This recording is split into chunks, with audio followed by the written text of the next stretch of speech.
in collaboration with the Cyprus Mail. This is the Cyprus News Digest with Rosie Charalambous on mycyradio.eu.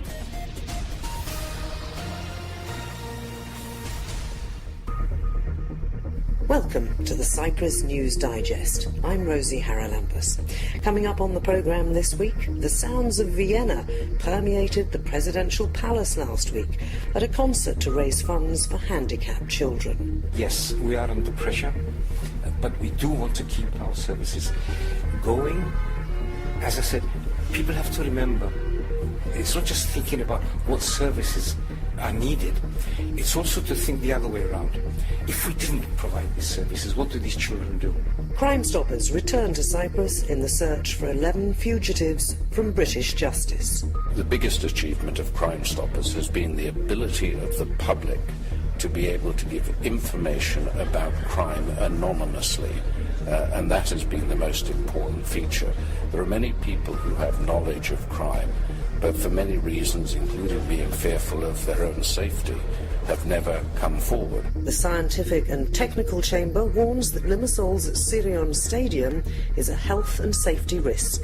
After the examination of that report, we spot a couple of things which, from our point of view, we consider that needs to be examined more and take all the measures before the usage of that part of the stadium. And, for the first time in 57 years, an Easter service will be held at the Ayios Georgios Eksorinos church in Famagusta.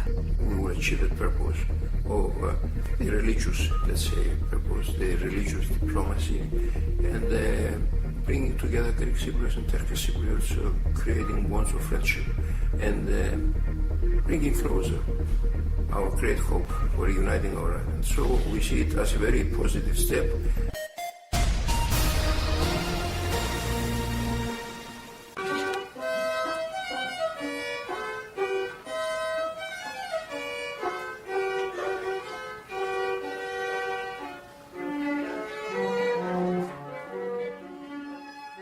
The Austrian embassy hosted a concert at the presidential palace last week to raise funds for the Anemoni Daycare Centre for spastic and handicapped children. The centre's chairman is Dr. Michael Angastiniotis. To deal with children that are handicapped because of brain damage or whatever, neurological deficit, because their condition or their handicap affects many functions of the body, movement, the fine movement, eyesight, the senses, sometimes understanding. These children require individual treatment from many specialties. Now, you can imagine that this is not a cheap business. It takes a lot of money to be able to pay specialists to sit with a child, and then once one specialist is finished, another has to start, and another has to start. And have these services been impacted by the current economic crisis? Absolutely. Did you get money from the government before? Has it Yes. been cut off? What's Yes. the situation? Basically, we have lost a lot of money that the government was supplying, was helping us with. They were supplying us with about 50% of our budget. Now, most of it is gone. I hope we can recover it, but we can't be sure. So we're really turning more and more to the community to help us maintain the standards that we had before.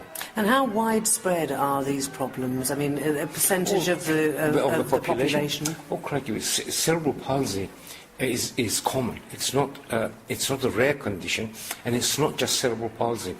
Other causes of handicap, for example, children that have had meningitis and have been left with some handicap, brain tumours and left with some handicap.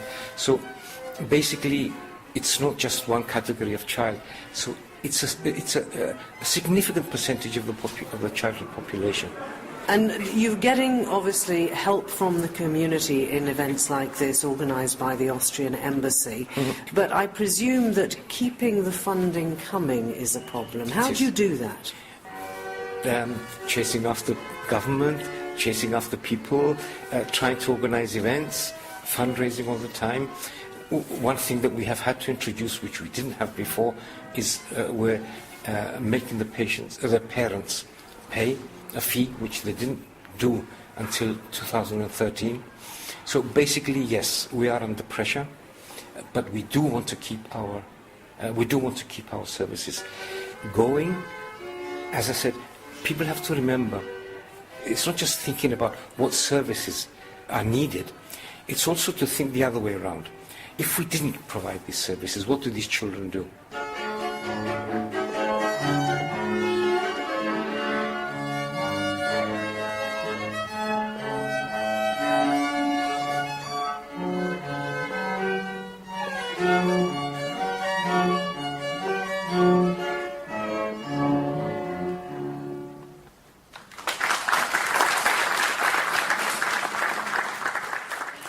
The sounds of Vienna in the presidential palace last week.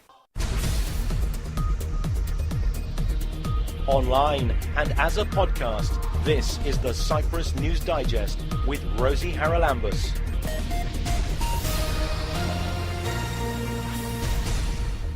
A hunt for some of the UK's most wanted fugitives who are believed to be hiding in Cyprus was launched last week by the UK crime-fighting charity Crimestoppers and the National Crime Agency. The second Operation Zygos campaign features 6 new appeals for fugitives, as well as 5 suspected criminals from the first campaign who remain at liberty. Rape, heroin trafficking and the set-up of fraudulent travel agencies defrauding an estimated 20,000 people are just some of the crimes committed by the 11 individuals wanted by UK law enforcement agencies. Lord Ashcroft, KCMG PC, is founder and chair of Crimestoppers, and I asked him how things were progressing since the first Zygos campaign in 2012. Well, of the 9 wanted from our last visit in September 2012, 4 have been arrested, leaving 5 outstanding. And today we've added another 6 to that 5. So we've now got 11 people that we would like to find. That you believe are residents somewhere in Cyprus? We believe that they are somewhere on the island. But quite clearly, as we found in Spain on our Operation Captura, where we actually believed one person was in Spain, they got arrested in Holland. So it's a matter of this type of press conference will also be seen in the United Kingdom. And of course, the UK media is equally seen on the continent in other countries other than Cyprus. So we try and put out the appeal, obviously believing they're in Cyprus, but who knows, there might be 1 or 2 that are no longer here. But we hope that news and their pictures and their photographs will be seen by a much wider audience.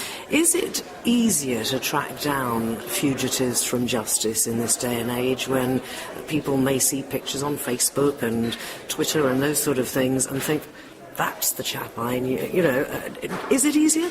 Or do you still have to do an awful lot of the sort of background work? Well, at the same time, the police in a number of countries are continuing their own background checks and so on and so forth. So this is like an added dimension in order to try and bring the public in. It's a type of partnership between the charity Crimestoppers that I chair, the media that promotes the discussion, the police. It's a combined effort to try to track them down. And it has had success. It's been going now for, 26 years. If you look back, what would you say are its biggest achievements? Well, I think the biggest achievement of Crimestoppers has been the ability of the public to be able to give information about crime anonymously. And that has been the most important feature. There are many people who have knowledge of crime, but for many reasons, including being fearful of their own safety, have never come forward, and many don't want to become involved or go to the police, where the first question is, may I have your name, address and telephone number? And so through Crimestoppers they are able to give that information anonymously, and in some cases of crimes of violence that a reward system also works. And that is why Crimestoppers in the United Kingdom has now been responsible for 120,000 arrests. The full list of fugitives with photos and details is at www.crimestoppers-uk.org. If you have any information, you can offer it anonymously on a dedicated Cypriot number 8000 5511, which will be answered in the UK by Crime Stoppers call agents. A translation service is available upon request. Or you can do it online at www.crimestoppers-uk.org.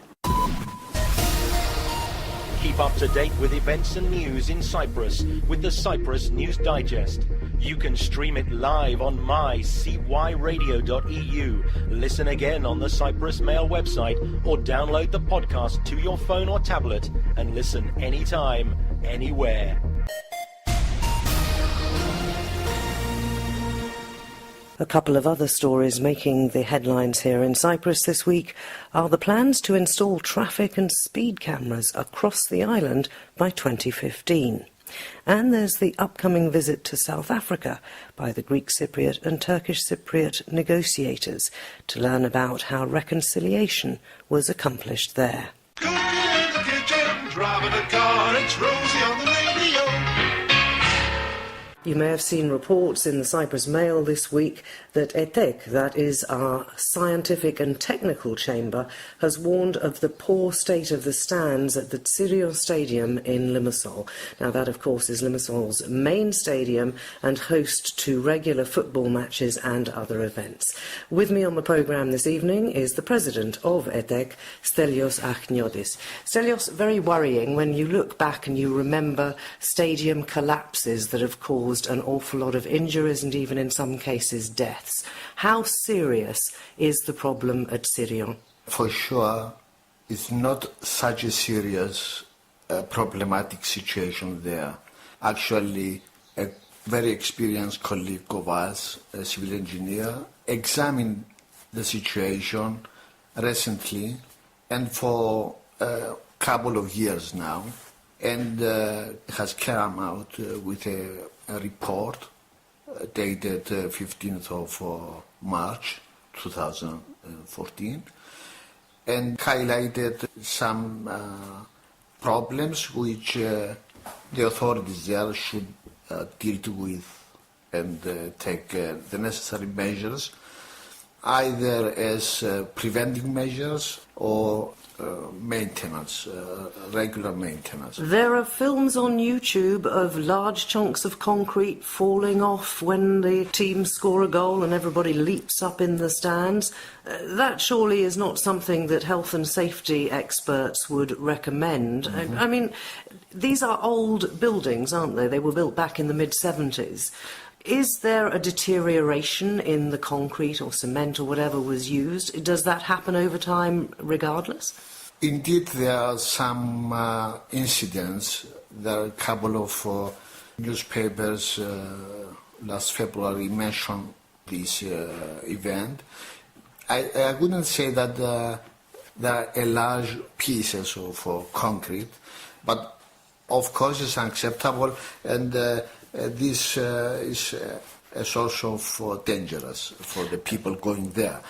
Listen, you've done the report as ETEK, you've informed the authorities, and 15th of March, it's a month ago. So what's happened since then? Is there any sense of urgency about this? The report, it's the work of an independent civil engineer. It's not ETEK's work. We have this report by the Limassol municipality, because we sent them some questions after the February's incidents. And after the examination of that report, we spot a couple of things which, from our point of view, we consider that needs to be examined more and take all the measures before the usage of that part of the stadium. So the part of the stadium that is seen to be problematic will be out of bounds until this is dealt with. There won't be members of the public using that stand. That's what the report says.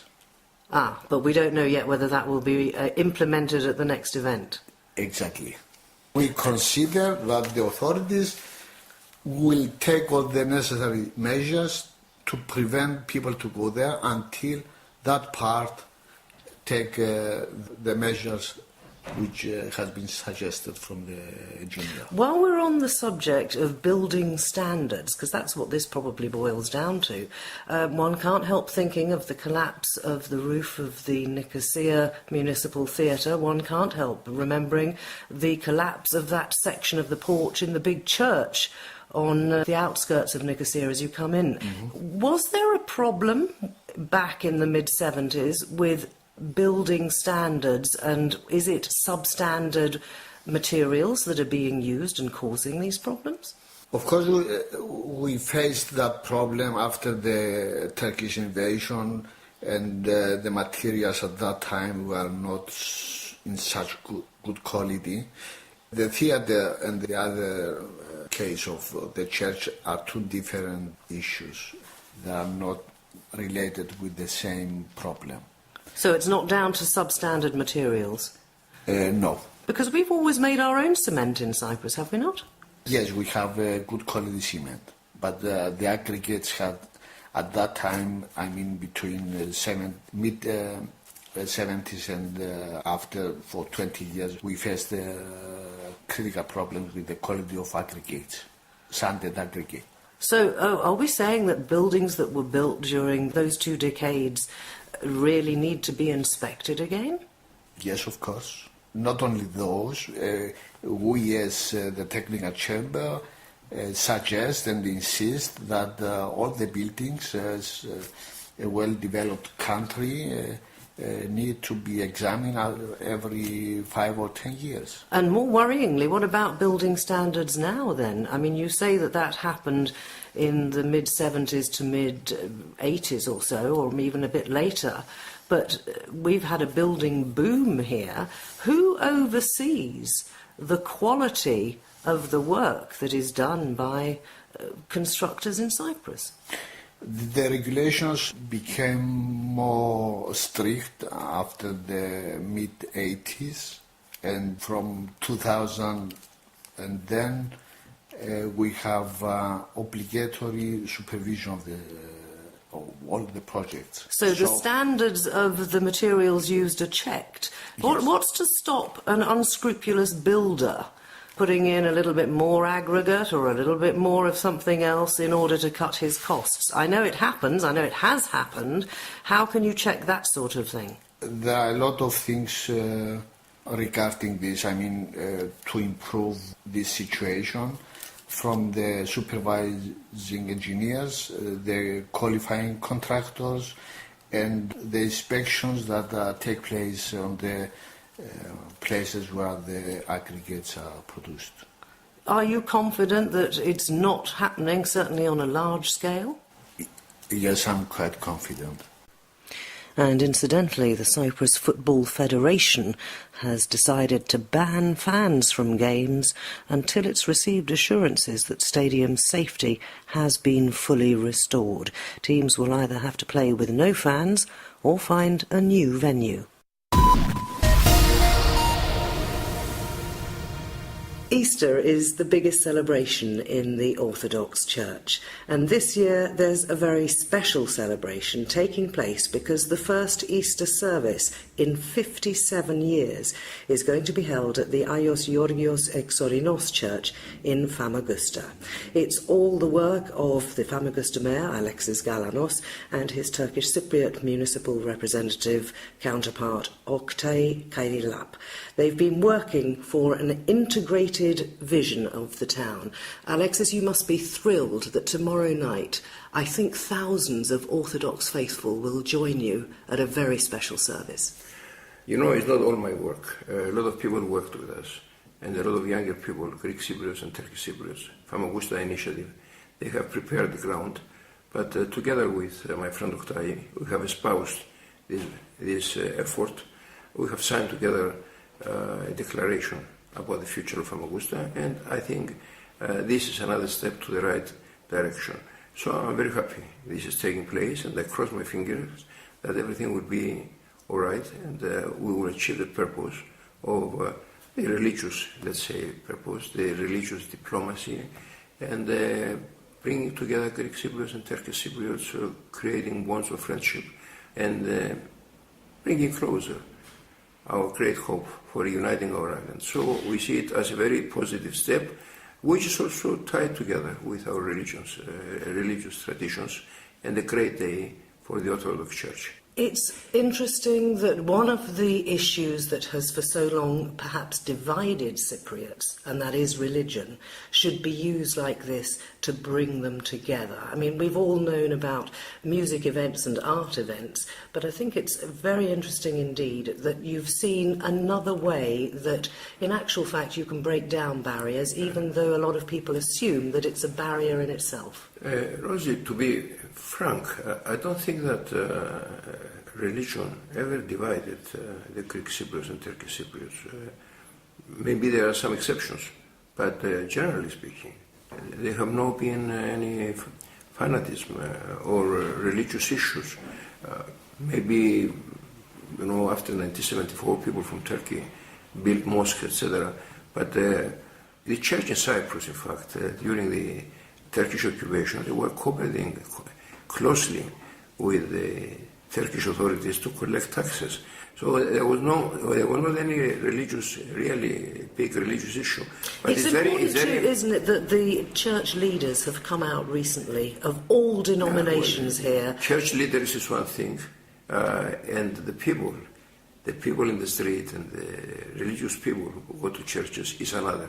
Church leaders, they have their own agenda in the past. But let me be positive and hail the fact that the Archbishop Chrysostomos and Muftis, they are getting together, they talk together, and they have a chemistry together. So religion now is helping diplomacy and the relations of the two communities. So looking positively in the future, one would have expected hard positions for religious leaders. One looks at the better picture. Yes, and they're acting as healers rather than dividing people. You mentioned the future of Famagusta and your vision with the Turkish Cypriot representative. What is your vision? Because this is one of the things that's been in the press for the last several months as confidence-building measure, handing back Varosha. That may be an ideal, but even if you got it back, what on earth would you do with it at the moment? Because there's no funding to actually do what needs to be done. Let me put some realistic things on the table. When we started about 7 years ago, the campaign of signatures, and that was after the Annan plan, to give the message that we don't consider that everything was over. Signatures of people from Famagusta for the return of Famagusta. And then we followed with various other, let's say, exhibitions and initiatives. We made some proposals, and the first of our proposals was to see United Nations experts or USA experts, Western experts, to enter the town. And I'm talking about that part of the town of Famagusta, which is fenced, and make a study of how we will proceed.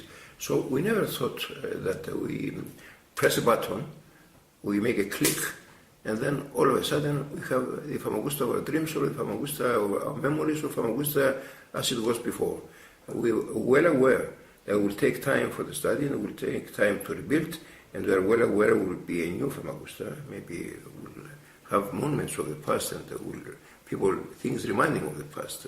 We keep that tradition, but it will be a Famagusta for our children, not for us. And it will be a Famagusta, the vision is a metropolis, Famagusta for Greek Cypriots and Turkish Cypriots, Famagusta that will work alongside with the port and alongside the medieval Famagusta, which is a gem and should become a monument of UNESCO, and the metropolis, I repeat, for the whole area. And let us say, pilot for the whole of Cyprus.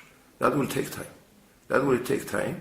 But I think it's a workable vision, particularly if this development helps people economically on both sides. And there's the rub, isn't it? Opens a new economic frontier. It will open up tremendous economic opportunities, but there is such a lack of liquidity currently in Cyprus. Do you think you can find the funding if your dream comes true, to actually start work on creating that metropolis? We think by creating this metropolis and by starting on the way, and I'm very encouraged with the interest of the United States as regards the experts and the overall interest that the United States are showing. I think that people will start seeing, and I'm talking about investors, the possibilities that that area will offer for the whole of Cyprus and the Middle East.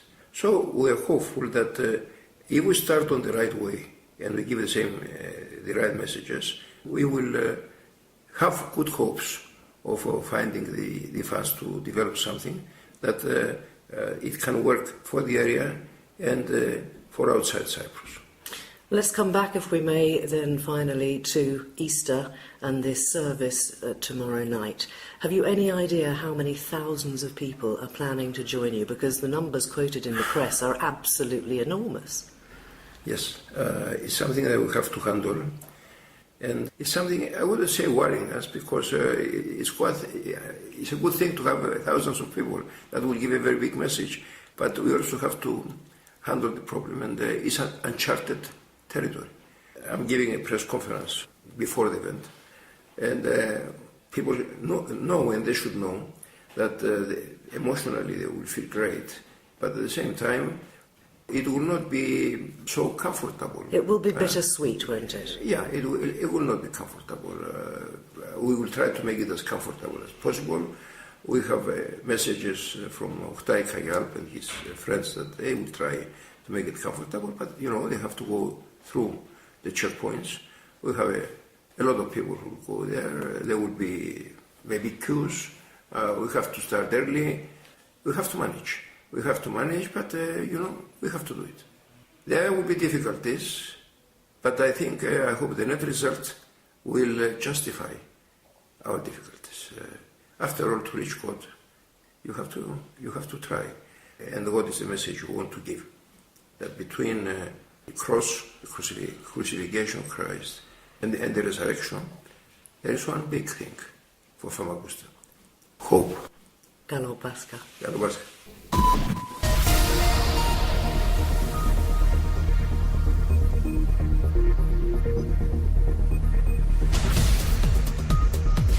Well, that about wraps up this edition of the Cyprus News Digest. Many thanks for your company. Hope you'll join me next week. Till we meet again, take care and God bless. Bye-bye now.